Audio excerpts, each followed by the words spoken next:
We're here to do a massage on Roxanne, her first one here. Marissa from Apex Equine Therapy is doing the massage today. As far as I'm concerned, at least the first one here on Roxanne. Okay. So if they're tight in one spot, I still work the entire body because the fascia connects everything. So like for instance, if you think of your shirt, if they have a trigger point and it's pulling, this is like the fascia and it goes through the body. So we need to release everything in the body. So That makes sense. I start at the head, work my way back, and then I do the same on the other side.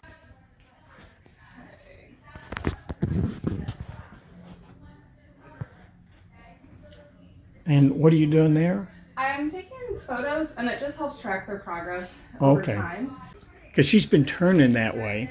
Okay, so this muscle on her forehead is called the temporalis, and you can see ever so slightly this left side is just super slightly larger I than do see that. the right. And so if she's been carrying herself to the left and holding herself in a contraction, they'll like clench their jaw, and this is part of that like movement for the jaw, like part of the muscling there, and so that will cause this muscle to overbuild. But as she starts to straighten out and carry her body evenly, we're going to see this muscling even out on her head too. So that obviously explains why she was looking. It seemed like she was looking that way. Yeah. So and it's all connected. So if she's tight up here, you know, it's going to come into this like occiput C1, and they're going to be tight at their pole, and then they're not going to be able to flex at the pole. They're going to want to like kind of corkscrew and contort their movement to do like a fake flex. So that's not necessarily going to be taken care of immediately. It should work out over time. Okay. So Okay. How often should these massages be done? So it depends on the horse. If they're like in a good level, like good amount of work, so they're doing about 4 times a week. I keep them on a 4-week consistent. Okay, 4 schedule. weeks. Okay. Yeah, so when they're like being ridden about 4 times a week. Age affects it as well, and where they're at. So if they need more of like a maintenance massage, or if we're doing physical therapy, because horses that are like in rehab physical therapy, they need massages more often to work through the tight muscles.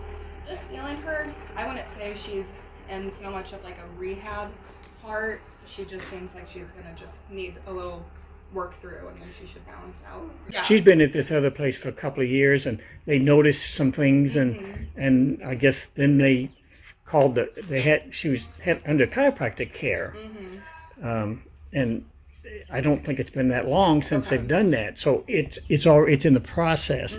So you're right. I don't think it's a therapy. I mean, never mind. Like in a therapeutic. Yeah.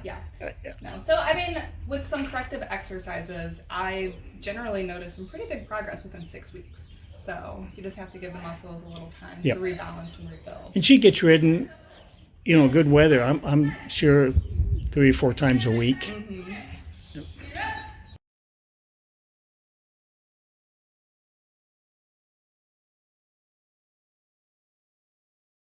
What is it that you found there? So she has like pretty severe atrophy on this front left leg, her extensor muscle. So if you want to come from like the side, direct angle, we want to see like some like nice protrusion.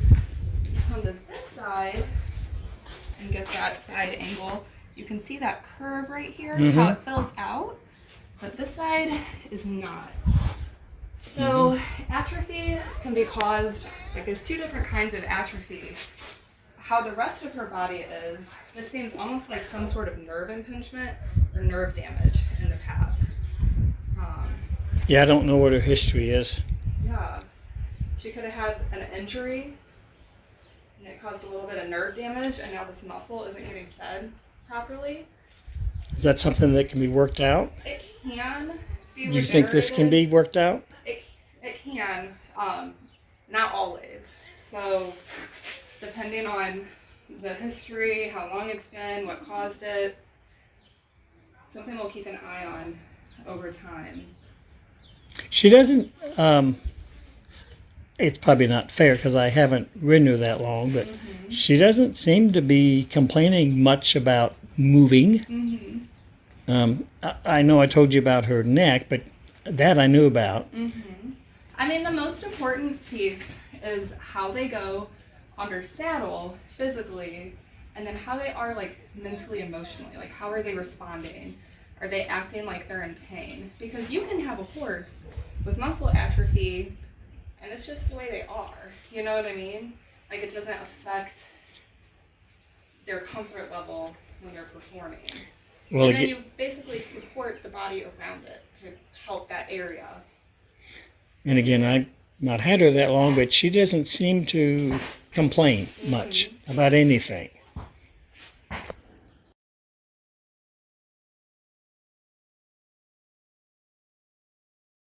So since she's tight right in front of her hips, I'm just going to put this here, and this helps like the circulation get into the area. It also reduces any like inflammation or pain at this site, and it just helps soften up the muscle, so then it will release a little bit better, because I know this side is her worst side as of right now. So you said that pad there is LED, Yes, so it's LED light therapy. and what's the difference you said between that and laser? A laser uses laser diodes to emit the frequency. So like the frequencies that we're going for is 660 and 880 nm. And then a laser beam is a lot more direct, where this beam is wider and it covers more area. But how it works is the frequency creates a chemical reaction in the mitochondria of the cell, and they create more ATP. So basically, you're initiating healing on the cellular level in the area, the science behind it. And you're a history guy, so the history of red light therapy is NASA found out they could grow plants in the 80s, and then they were like, why can this grow plants? Like, how is this providing energy? And then they started playing around with it in medicine for people. So, Oh, okay, that's interesting. yeah.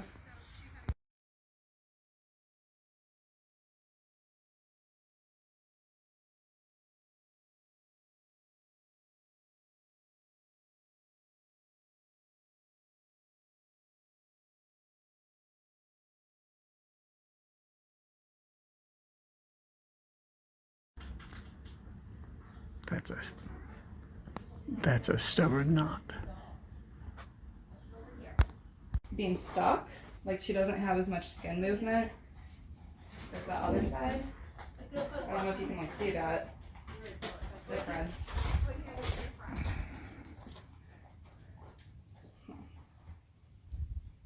So she's just got like a lot more movement going. So this whole hip is just locked up. So I'm just trying to work it all out.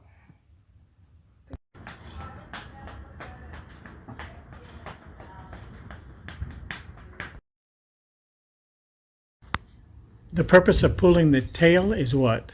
So we're stretching like up through that glute into her side, and it also influences when we go straight back all the paraspinal muscles. So we're basically just doing a nice stretch for her side body. So I do the side tail pulls for the side body. She's just not sure. What is that lady doing to me? I know. She's doing good for her first time. So then I let go real gently. She was sinking into it. So this is her tight side. So we're stretching up into that tight hip, and we're going to open it.